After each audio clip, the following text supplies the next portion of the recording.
بسم اللہ الرحمن الرحیم۔ آج میں جس موضوع پر گفتگو کرنے لگی ہوں اس کا عنوان ہے قبر کا بچھو اور پاگل ہاتھی۔ ملتان کی ایک مسجد میں سب لوگ نماز سے فارغ ہوئے تو امام صاحب نے نمازیوں کو دعا کے بعد مخاطب کیا، حضرات، آج سرسا سے ایک صاحب یہاں تشریف لائے ہیں۔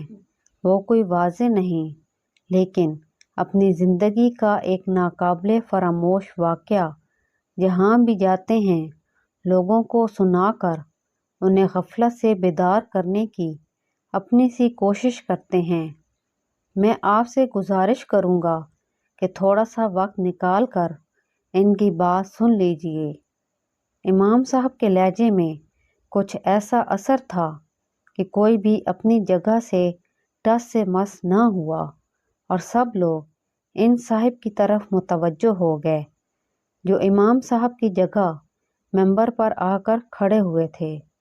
بظاہر اس شخص میں کوئی ایسی غیر معمولی بات نہ تھی۔ دیہاتی لباس میں ملبوس وہ ایک عام سا انسان تھا۔ اس کا عام سا حلیہ دیکھ کر چند اصحاب چہ مگویاں کرنے لگے، لیکن جب اس نے بات شروع کی تو مجمع پر سکوت طاری ہو گیا۔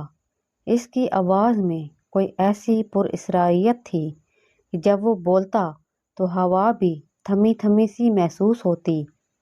چند ہی لمحوں میں سب کو احساس ہو گیا کہ نہ تو وہ ایک عام انسان تھا اور نہ ہی وہ واقعہ معمولی تھا جو وہ سنانے جا رہا تھا۔ اس شخص کی آواز گویا کسی گہرے کنویں سے ابھرتی سنائی دے رہی تھی۔ وہ کہہ رہا تھا، ساتھیو، میں جو واقعہ آپ کو سنانے جا رہا ہوں وہ کوئی من گھڑت قصہ نہیں ہے بلکہ مجھ پر بیتنے والا ایک حرف بہ حرف سچا واقعہ ہے۔ 10 سال ہو گئے میں زندہ لاش بن کر اس واقعے کو جہاں جہاں موقع ملتا ہے دہراتا ہوں، شاید کہ کسی کے دل میں میری بات اتر جائے اور وہ دنیا کے دکھاوے والی زندگی پر اپنی وہ جائے پناہ قربان نہ کرے جہاں اسے تا قیامت ابدی نیند سونا ہے۔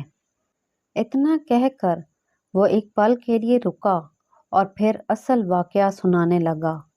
میں ضلع حصار سرسا کے ایک دیہات کا رہائشی ہوں اور یہ واقعہ اسی علاقے کے ایک جنگل میں میرے ساتھ پیش آیا۔ میں گاؤں والوں کی بھیڑ بکریاں چراتا تھا۔ یہ ہمارا آبائی پیشہ ہے۔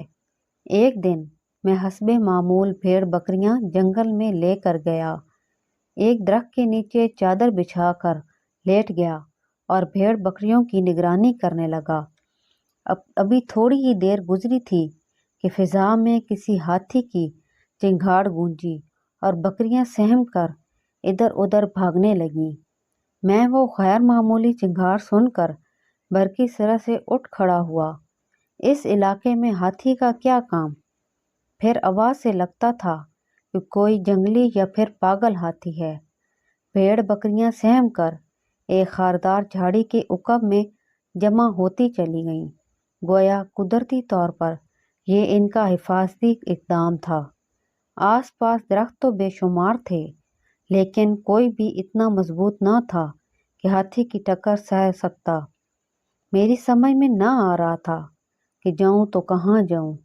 میرا ذہن اسی ششو پنج کا شکار تھا کہ دفعتاً زمین یوں تھر تھرا اٹھی جیسے زلزلہ سا آ گیا ہو۔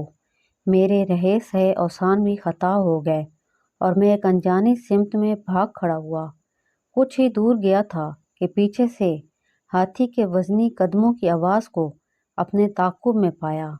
میں سمت بدل بدل کر بھاگتا رہا لیکن بھلا ایک پاگل ہاتھی کی رفتار کا مقابلہ کیوں کر کیا جا سکتا ہے؟ موت بن کر کسی بھی لمحے میرے سر پر میرا کچومر کرنے کو تیار تھا، لیکن شاید قدرت کو کچھ اور ہی منظور تھا۔ اچانک وہ گنبد نما عمارت ویرانے میں یوں میرے سامنے نمودار ہوئی جیسے زمین سے اگ آئی ہو۔ بظاہر وہ مندر یا کسی مزار نما عمارت کا گنبد تھا۔ داخلے کے لیے ایک چھوٹی سی کھڑکی تھی ایک پال میں میرا رخ اس جانب ہو چکا تھا۔ کھڑکی نما جگہ اتنی چھوٹی تھی کہ ہاتھی کوشش کے باوجود اس میں داخل نہیں ہو سکتا تھا۔ میں آندھی اور طوفان کی طرح اس اکلوتے کمرے میں جا گھسا۔ وسط میں پختہ قبر تھی اور اس کے عین اوپر چھت سے ایک زنجیر لٹک رہی تھی۔ اندر بمشکل اتنی ہی جگہ تھی۔ میں ایک طرف کو کھسک کر کھڑا ہو گیا۔ قبر پر کھڑا ہونا مجھے گوارا نہ تھا۔ ہاتھی بھی چند لمحوں کی تاخیر سے میرے سر پر پہنچ گیا۔ سا شکر کا مقام کہ وہ گنبد نما عمارت مضبوط پتھر کی تھی، ورنہ ہاتھی ایک ہی ٹکر میں اسے زمین بوس کر ڈالتا۔ جب کھڑکی سے اندر داخل نہ ہو سکا تو ہاتھی نے اپنے سونڈ اندر داخل کی اور مجھے مارنے کی کوشش کرنے لگا۔ اب تو مجھے یقین ہو گیا کہ وہ پاگل ہاتھی میری جان لے کر ہی چھوڑے گا۔ ایک آدھ بار سونڈ کسی ظالم چابک کی طرح میرے وجود سے ٹکرائی اور میں اندر تک ہل کر رہ گیا۔ اگر ایک بار مزید وہ اسی طرح مجھے لگتی تو قریب تھا کہ میں غش کھا کر گر پڑتا۔ اگلے ہی لمحے ایک اور عجیب بات ہوئی۔ مجھے اپنی موت کا یقین ہو گیا۔ قبر کے اندر سے ایسی آواز آئی جیسے کوئی تکلیف سے گلا پھاڑ کر چیخ رہا ہو۔ میں نے عذاب قبر کے کئی واقعات سن رکھے تھے، لیکن اپنے کانوں سے ایسی چیخیں پہلی بار سن رہا تھا، اس سے پہلے کہ میرے اوسان جواب دے جاتے۔ قبر کے سرہانے یہ شگاف نما مقام سے ایک غیر معمولی جسامت کا سیاہ بچھو نکلا اور دیوار پر سے ہو کر میری جانب ریگنے لگا۔ یوں ہی بچھو قبر سے نکلا، چیخوں کا سلسلہ بھی موقوف ہو گیا۔ کوئی دوسرا انسان میری اس وقت کی کیفیت کا اندازہ نہیں لگا سکتا۔ ایک طرف پاگل ہاتھی، دوسری طرف قبر کا بچھو اور نیچے عذاب قبر سے تڑپتا نامعلوم وجود۔ خدا جانے میرے قدموں تلے کیا معلوم چل رہا تھا۔ میری آنکھوں کے سامنے اندھیرا چھا گیا۔ جب کچھ نہ سوجا تو چھت سے لٹکتی زنجیر کو تھام کر فضا میں جھولنے لگا اور اپنا وجود اس حد تک سمیٹ لیا کہ سونڈ اور بچھو دونوں کی ذات سے دور ہو جاؤں۔ اب میں قبر کے عین اوپر فضا میں معلق تھا۔ جیسے ہاتھی کی سونڈ چکر کاٹ کر دیوار سے ٹکرائی، سیاہ بچھو اس کی زد میں آ گیا۔ معلوم نہیں بچھو کا کیا بنا، لیکن اگلے ہی لمحے ہاتھی بے دم ہو کر زمین پر گر پڑا۔ تھوڑی دیر تک فضا میں خرخراہٹ سے گونجتی رہی اور پھر ہر سو موت کا سکوت چھا گیا۔ بچھو کا بھی نام و نشان نہ تھا۔ شاید وہ سونڈ لگتے ہی گر کر واپس قبر میں جا گھسا تھا اور ہاتھی اس کی زہر کی تاب نہ لا کر جان سے ہاتھ دھو چکا تھا۔ جب مجھے یقین ہو گیا کہ ہاتھی مر چکا ہے اور اب وہ نہیں اٹھے گا تو زنجیر چھوڑ کر نیچے اتر آیا۔ جو ہی میں نے کھڑکی نما راستے سے باہر نکلنا چاہا تو مجھ پر یہ انکشاف ہوا کہ ہاتھی یوں آڑا ترچھا پڑا تھا کہ مجھے اسے پار کرنے کے لیے اس کے اوپر قدم جمانا ہے۔ تمام تر خوف کے باوجود میں اس مقام سے دور جانا چاہتا تھا۔ اس کے لیے مردہ ہاتھی کے وجود پر سے قدم جما کر گزرنے کے سوا کوئی چارہ نہ تھا۔ ہاتھی کا دیو ہیکل وجود اس قدر ہیبت ناک تھا کہ اس کی موت کی یقین ہو جانے کے باوجود اس کے اوپر پاؤں رکھنے کی مجھ میں ہمت نہ ہو رہی تھی۔ نہ چاہتے ہوئے میں نے ہمت جمع کی اور اس پر پاؤں رکھا اور آگے جانے کے لیے دباؤ ڈالا ہی تھا کہ میرا پاؤں اس کے وجود میں یوں اتر گیا جیسے گوشت پیوست کی بجائے ہاتھی کے وجود موم سے بنا ہو۔ اگلے ہی لمحے میں اپنا پاؤں گھسیٹ کر ایک ہی جست میں اس طرح ہاتھی کو پار کر گیا کہ میرا دوسرا قدم اس کے وجود سے مس بھی نہ ہوا۔